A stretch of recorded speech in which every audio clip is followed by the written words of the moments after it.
we don't show the excitement of, hey man, I've researched this place. It looks like a great place to work, and I really want this job. Sometimes you have to ask for it.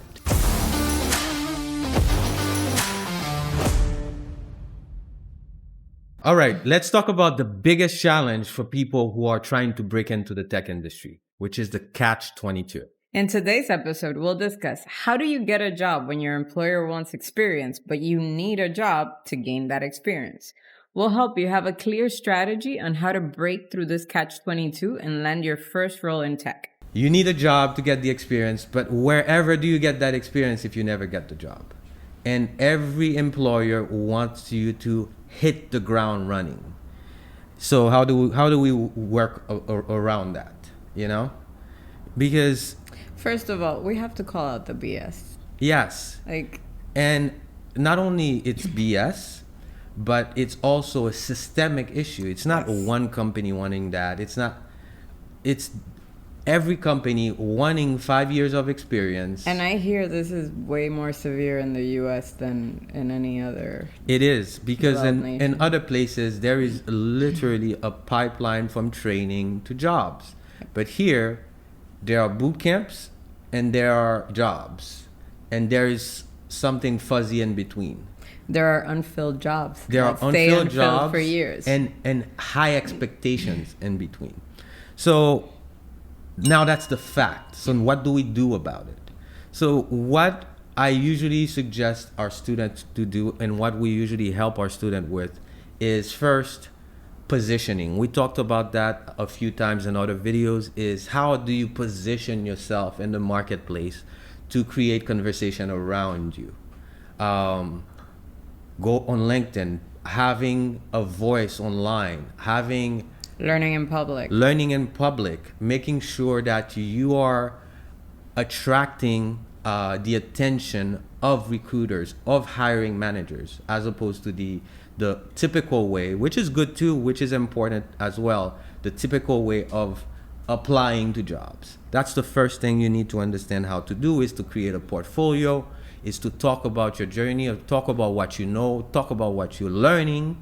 All these are very important. But it doesn't stop there. So there are other ways also you need to position yourself. You need to be able to articulate your transferable skills.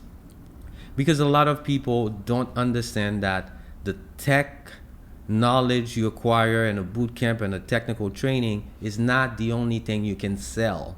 It's not the only thing that's important.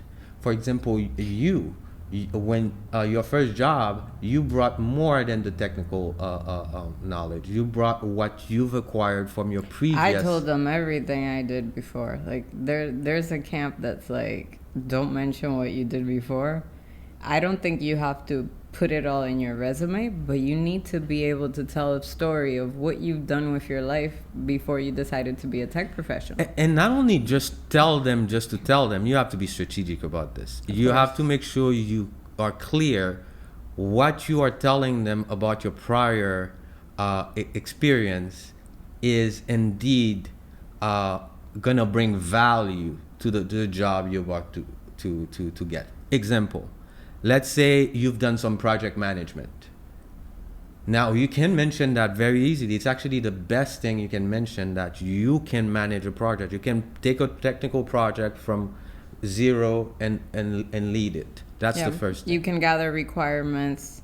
Yeah. You can lead teams. You were a leader. You were a manager before. You can write documentations. I don't care if you've been a dog groomer. Like, if you manage the logistics and how to shower dogs, like, say that. Yeah. But present it in a way that adds value to whatever you would do in the future. Yeah. And you'd be surprised. Like, teams have different people. They all have different talents, different abilities. Your abilities can be that piece that's missing in a team. And not only that, bring your personality, because that's usually what they also are looking at. Are you someone they are looking forward To spend 8 hours a day with. Exactly, to hang out with, which is a lot of what happens at work. You hang out while working, of course. You hang out with your coworker. So bring your actual personality. Don't show up as a robot. You know, have your personality do a little bit of the sales. You know, there are limits to that. You know, but it's very important. Yeah, I feel like newbies, and I include myself when I was a newbie, like we want to show up to the interview as the most qualified person. Like, no, you don't know everything. You have to show that you are a newbie and that you are still in the learning game. Yes. That once you get that job, you're not going to stop learning. You may even tell them about what you're struggling to learn now, or what's your like 3-month, 6-month plan. Yeah. And I always go with a clear answer of that in mind when I interview. Like, regardless of this job, in a year, I want to have this cert, or I want to take my coding skills to this level. Like, tell them that, and they'll have a bigger picture of who you are and what you want to do. And like, if they see that room for growth in you, they'll see how they can contribute to that. And if you're like that missing piece in their puzzle.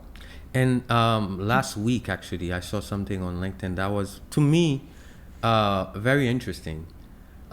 She's a job expert, someone who helps people with career and stuff.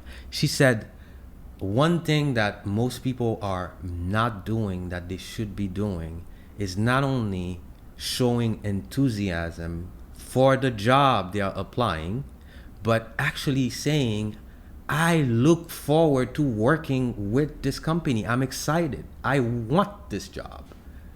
People want to work with people who are excited about the job, because we are so stressed and we want to show up so professionally. Uptight, like, we don't show the excitement of, hey man, I've researched this place. It looks like a great place to work, and I really want this job.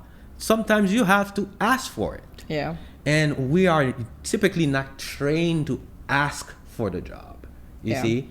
You, like you say, this is what I know. This is what I'm working with. This is what I'm about to learn. And this is how excited I am to work for this company. You see? So, and also, you have to, as you interview, you're interviewing that company as well. So you have to extract information from the teams. When you're on round 3 of an interview with a company, I hope you have things to say about the people that have interviewed you. Not only things to say about the people who have interviewed you. Like, hey, have you done your research? Have you looked up who's... you get a calendar invite about who's going to interview you. Have you gone on their LinkedIn profile and see what they're up to? Google them, because they're them. Googling you. Have you Googled the company? Do you have great things to say about the company? So, yeah, there is a catch-22, but there's a way to work around it. And you have to put these things on your side. You cannot show up like a robot, only focusing on the technical skills, not showing up your personality, and think they're gonna take you seriously, because it's also pageantry. It's a lot of pageantry, because don't forget, most likely they're gonna be interviewing 20 people for the same job.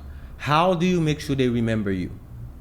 By being yourself. By being yourself, by asking for the job, by doing something different, by showing up with intensity. All that will make a difference. Yes. You know?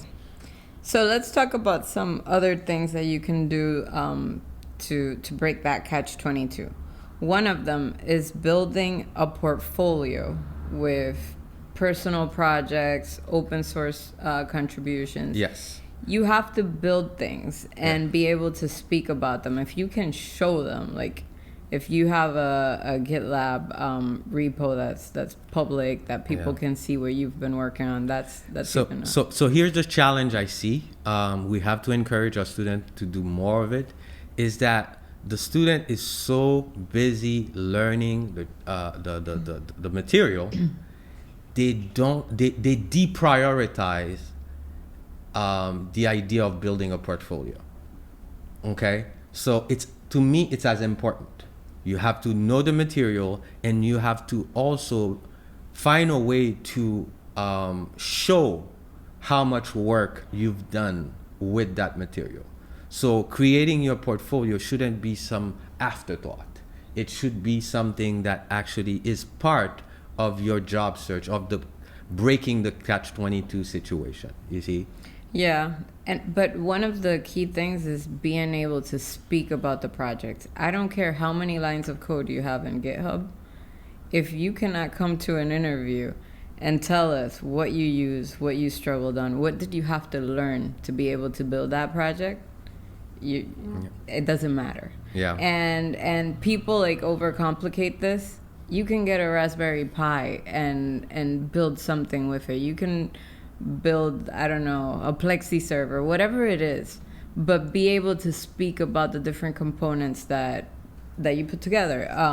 So lastly, the thing I want to talk about is not only networking, but networking strategically, having a mentor, reaching out for a mentor. The good thing about Yellowtail Tech, we have a mentor program, but your mentor also is likely to know a little more about this process than you see. So make sure you have a mentor to actually give you this kind of tricks, because no one expects you to come from a completely different space and to know all these things. But what I want to make sure you understand is the catch-22 is real, meaning the experience gap is gonna exist, but you have to be very creative, you have to be very intentional, and most importantly, you have to give the process no chance but to work. That's the only way it's gonna work.